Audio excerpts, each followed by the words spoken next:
Hi guys, আপোনালোকক স্বাগতম জনাই আৰম্ভ কৰিম ওলাইছো আমাৰ ইউটিউব চেনেল এফআৰএফ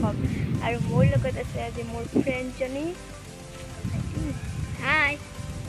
আৰু মোৰ নামটো আপোনালোকক আজি জনাম মোৰ নাম হৈছে মিছ ৰুকিয়া বেগম আৰু মোৰ ফ্ৰেণ্ডজনীৰ নাম নমস্কাৰ মোৰ নাম মিছ আনিছা বেগম আৰু এতিয়া আমি গৈ আছো মানিমুনিৰ পাত পতিবলৈ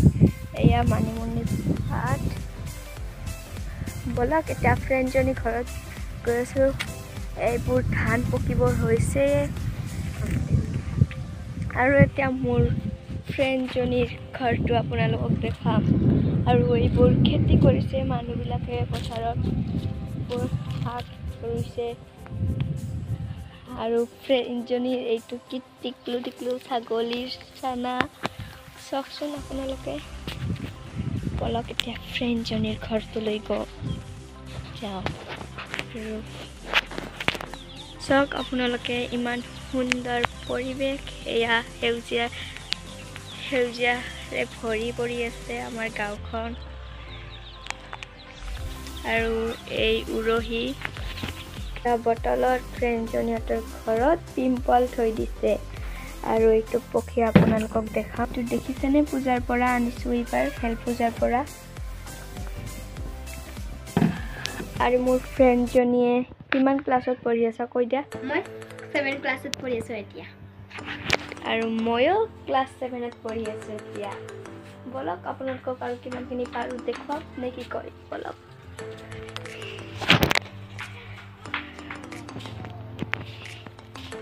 আৰু ফ্ৰেণ্ডজনী মানিমুনিৰ পাত বটি আছে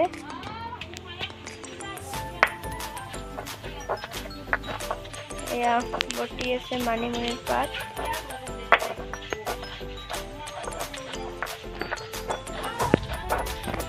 আৰু মোৰ ফ্ৰেণ্ডজনী খুৰীমাহঁতে দালি বনাই আছে এয়া চাওকচোন আপোনালোকে ইমান ধুনীয়া পৰিৱেশ আপোনালোকে দেখিছেনে এইডাল কি প্ৰকাণ্ড গছ এটা পাকৰিৰ গছ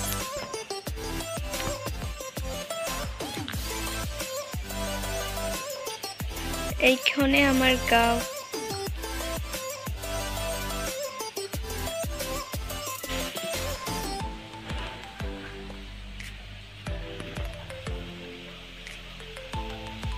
ইয়াৰ ওপৰত নাৰিকল লাগি আছে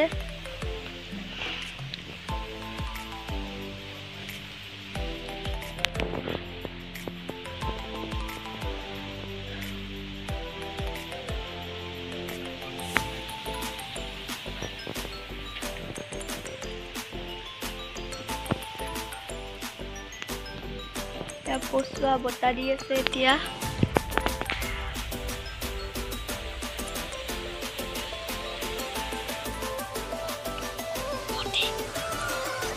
আমাৰ মায়ে এতিয়া মানিমুনিৰ পাত বটিছে এয়া হৈ গ'ল মানিমুনিৰ পাত বটা আৰু যাৰ